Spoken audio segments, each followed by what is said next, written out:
So it's raining outside, so we can't go outside, do outside work.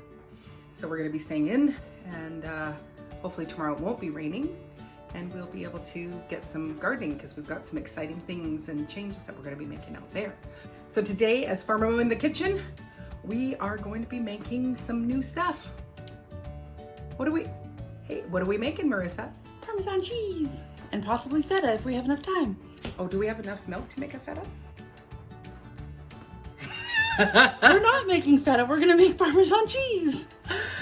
We do eat a lot of parm, we do eat a lot of Caesar salad, and so we just figured it was a really good cheese to make when you have this much milk. So today's parm, we are actually going to use our brand new book, which is what? Cheese with Jane Mansfield. No, it's called How to Make Cheese. I only saw the top. And I can't see it because it's backwards. How to make cheese. So we're gonna use this recipe for making our parm today. So we're gonna take you through all the steps so you can just actually see how it is we make Parmesan cheese. I am currently measuring out the milk for us, and we need 7.5 liters. I've already skimmed the milk and getting it into the bain-marie.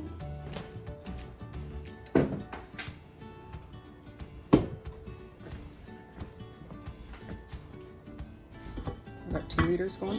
That's 2 liters, yeah.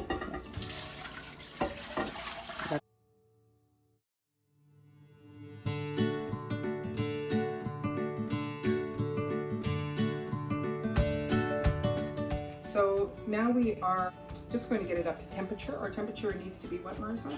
33 degrees Celsius. 33 degrees. We have a ways to go because we are using a double boiler method so that we're not having any extra heat on the bottom. It'll just be the hot water. Yeah, we're just kind of sitting at about 15 degrees Celsius. And so I'll just keep giving it just a gentle stir, which you just move your spoon in an up and down fashion to stir the milk so that it is getting hard. And usually what I do is I come and I actually start feeling to see, are we starting to get some warmth? So right now we are still ice cold like the fridge. Because we have the extra milk, we have about, not quite a gallon. I think we needed a gallon, 4 liters. So we needed 4 more liters for us to make feta. So I think we're gonna do double time. One of us will stay on the parm and the other one will stay on the feta. Might as well make 2 cheeses. Yay! Okay, so Mom has added one of her starter cultures, and she has to let it sit for about 30 minutes before adding the lipase, which is her next step. For mine with the feta, we actually just didn't have enough milk, so we're using some cream and distilled water to hopefully offset what we needed. The hope is that we can still get all of the same actions.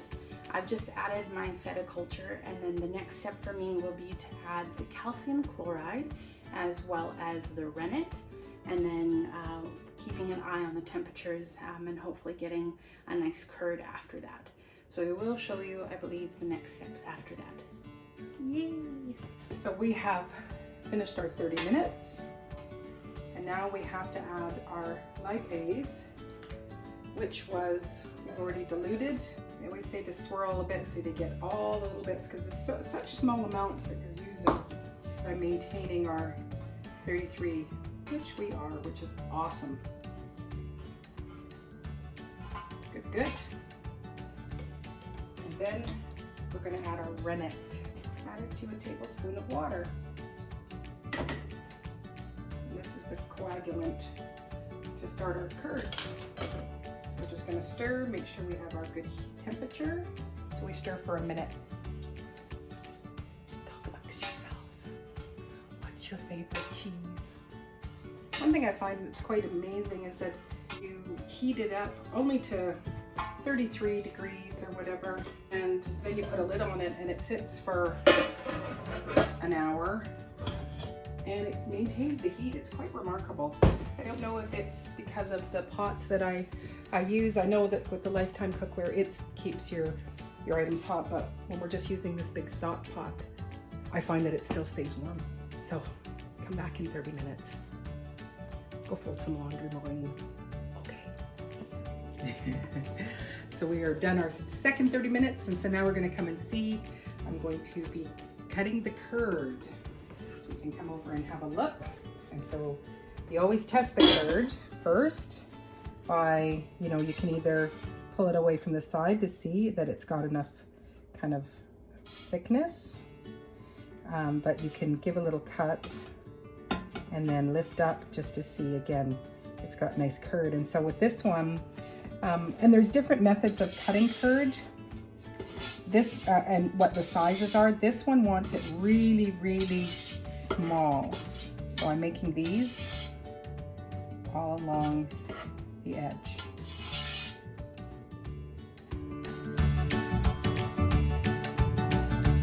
So we have got the curds, we've got to let them sit for 5 minutes. I'm just going to let you come over and see what this looks like so you can see the difference of the curds in the whey. And I needed to get about a pea size. I'll probably do some cutting as it sits, but we're going to let it sit for 5 minutes. And so you can see the difference of the curds and whey. I'm just going to let you have a quick look. So you can see we want about a pea size of curd. So some of them are like that. So once I let it sit, the curds are going to release some of the whey. And then, and we'll still see that milkiness and the curds going down. And then I'll be cutting it some more. Come back and buy. All right, so I've already put the culture in and I've put calcium chloride in. I've now let it sit for an entire hour, and then I took our rennet tablet, added a 1/4 cup of distilled water to it, and now I'm adding the rennet to my mixture. And then I have to let it sit for another hour. No curds here. No curds here. I'm not at the step that Mama's at. So, and again, they say to add, and then I'm supposed to dip it in, swirl it around a little bit. And so I'm going to cheese stir now, and literally move the rennet around by just lightly doing a cheese stir. So after 5 minutes, you can see that the curd is starting to fall down, and we are at, I should give it a stir so that we're seeing it. So we are just around the 33 Celsius mark, and then this is going to be cut down even smaller. And I watched today a woman from Poland who was making some cheeses, and she was using a whisk to chop her curd down even more, which I think I'm going to end up doing. So I'm going to be raising it up to 38 degrees Celsius here, just with the double boiler, and then I'll be taking it off and putting it onto. The more that I cut the curd, it starts releasing more and more whey. That's where we're at now. A little bit of water there. So we've done our 25 minutes. And now we have to do another reheat, but we're going to do it directly on the stove. But I just want to let my burner get a little bit softer, but it's got some water sizzling on it because we need to bring it down to a low temp. I'm just going to leave it there.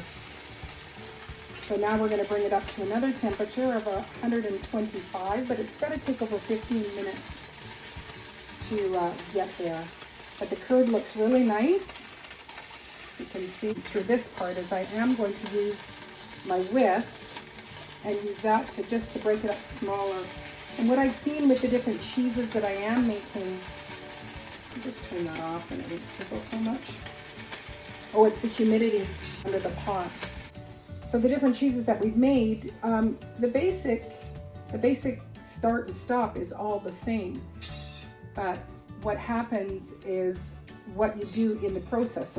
So the fact that with the feta, Marissa is letting hers sit for quite some time, where mine only was doing 2 30-minute sits. But then in this process, letting the curd get firmer by having a longer process of sitting in the whey, and how much you break it up, because some of them you don't break it up super tiny, and other ones you do break it up super tiny. So you might leave the curd in bigger pieces, and then when you bring the curd out, you let it form again. So this was allowing, what I'm learning with this one is that having this just kind of mild temperature and no direct heat on it, it's not clumping, the curd is not re-clumping up together. So it's doing what it needs to do. It's been 25 minutes. So now we're gonna heat it up for 15 minutes to our new temperature of 126 Fahrenheit, 52 Celsius. So we are almost at our 52 degrees Celsius. And here, as you can see, our curd is getting nice and small, lots of little pieces like this. Okay. So now what I have is I have a sterilized sieve, and I probably will let Marissa do some of this because we are going to just drain it slowly but surely. My sieve is not very big. That's okay. But the thing is that we get all this beautiful whey and then we can make a ricotta. So Marissa will be making ricotta. That has to line that. Oops. I already lost some of my curd. They're in my way. One of the other ways that we actually empty out the curd is just by putting it through a colander. And I was going to, but I just thought, this is not one I've done before. So I am going to dump it off this way and then just do small amounts. And we will just gently press it. You got that ready? Yep, I do. And you have enough cheesecloth to be able to cover over top of it between that and the follower. So yeah. No, I do. Okay, sure. 1, 2, 3. Do I need to be pressing with the follower right away, or? No. Okay. No.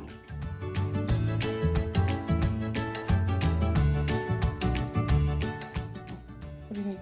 So what we've taken to is just extra sanitization, is we just have a spray bottle of vinegar always, and so I'm just going to press. Marissa and I were both talking about the fact that we've felt that, you know, for as much milk as we have, we didn't get a lot of curd. So that's something, again, I have to probably research on a little bit. We do have a little bit too much of our whey in our pan. I always just put it on a cookie sheet, a clean cookie sheet, so that it's not spilling all over the place. Let's see how that is there. We'll put our cheesecloth. This is like an 80. And then this is the follower that's over top of it. And it's got a nice round edge in here, like a kind of a bit of a concave. And then it will expel. And then we're just gonna let it press for 15 minutes. I am gonna dump off that extra water. Not yet.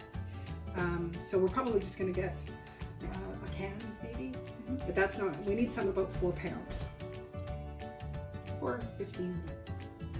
So we tested our oil and it was 6 pounds. So, and you definitely want to follow what pressings are happening, because if you're pressing too much whey, then you're going to actually lose, you know, the volume of your cheese, and if you press it too quickly. So we went and weighed this, and this was 4 pounds. So this worked out really great.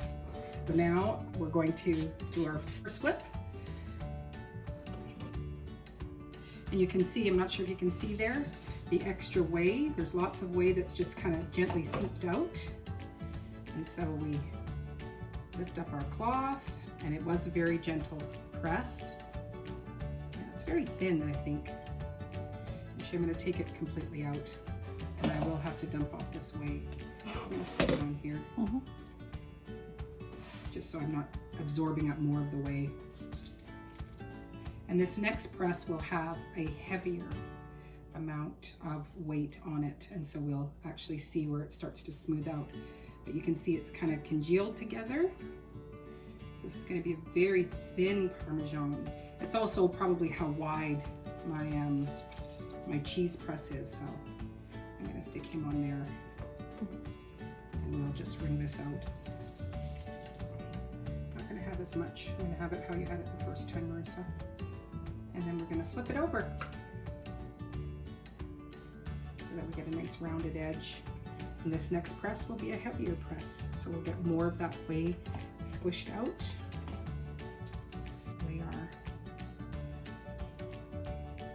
cheesecloth over top.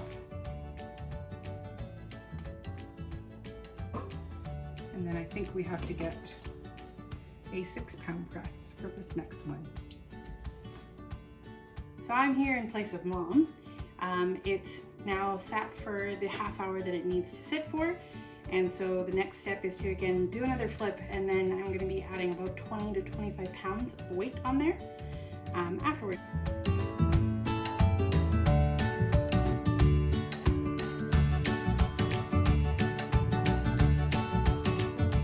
I seem to have a very weak curd, and it's I think due to the fact that we were using cream that has carrageenan in it that has been pasteurized already, as well as adding water to thin that out.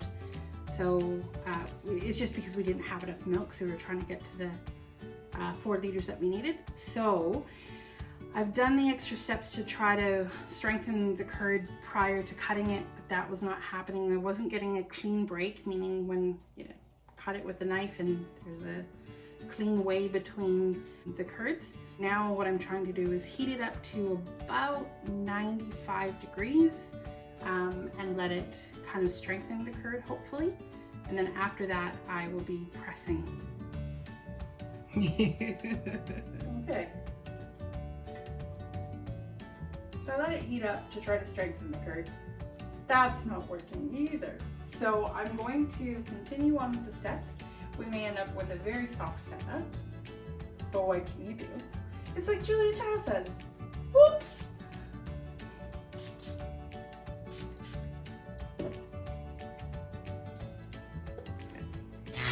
Ah! Oopsie! Well, don't keep doing it.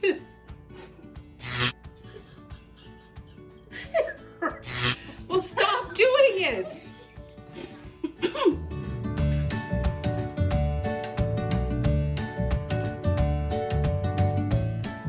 So it's not doing what it needs to. So we're still gonna try and maybe make a soft feta as opposed to a hard feta. So I am just going to ladle the curds into my lined mold. I do have a colander in here to hopefully catch any of the extra weight. And this one is not gonna take any sort of weight like any of the other cheeses that you've seen us make. And then you're gonna add? And I'm gonna add salt in between. Got your little salter.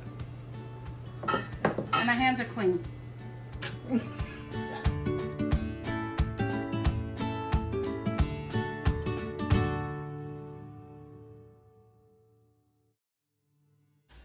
Well, good morning. We are the next day from our making our cheese. It is a little nicer outside, so it's not raining. So we are going to be doing some work outside today, which is great. So I wanted to check in on our cheese and continue. So I'm going to start with the parm. I kind of feel like my parm is awfully thin.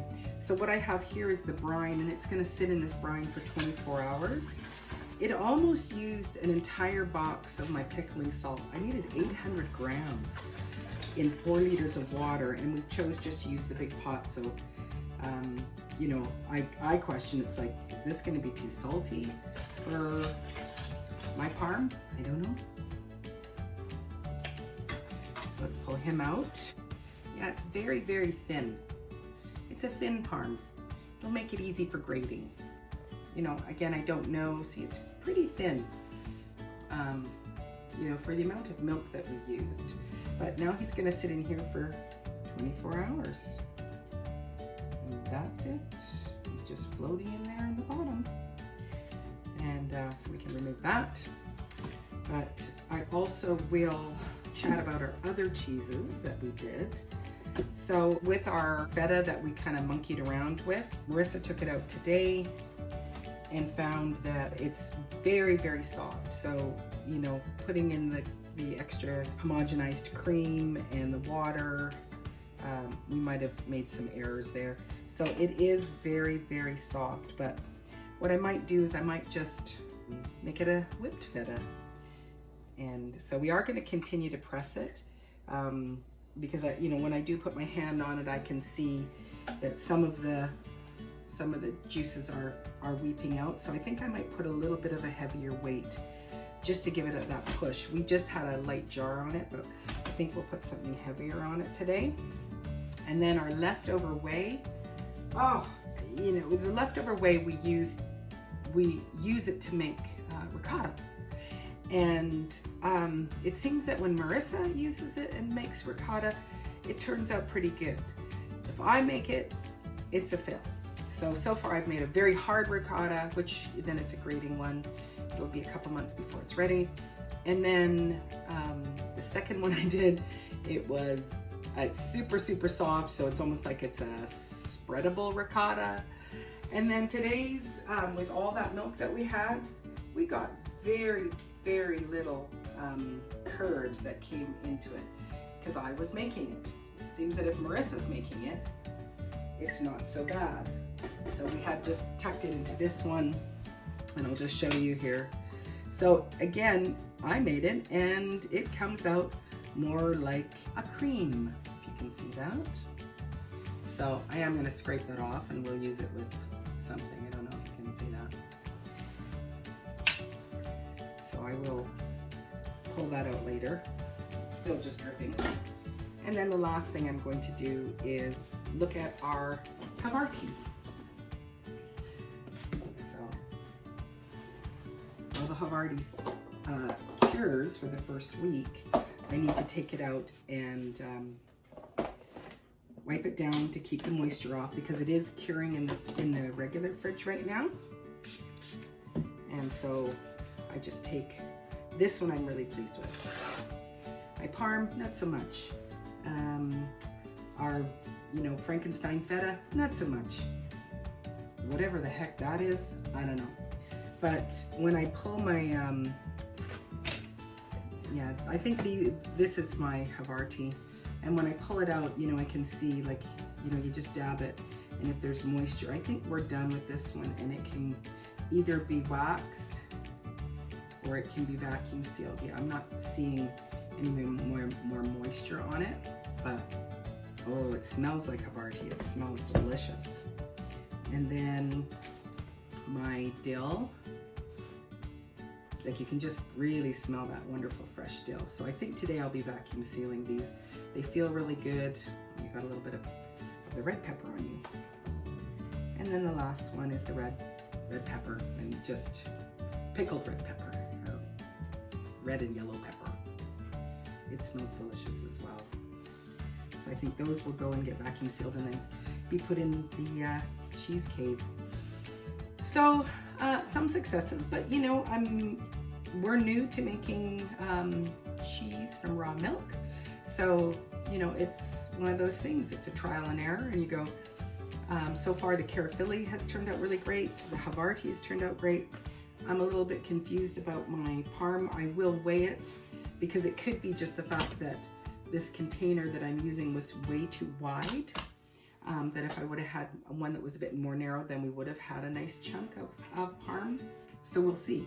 I would like to continue to make Parmesan cheese because we do use a lot of it, and it is a very expensive cheese, and it does take a long time.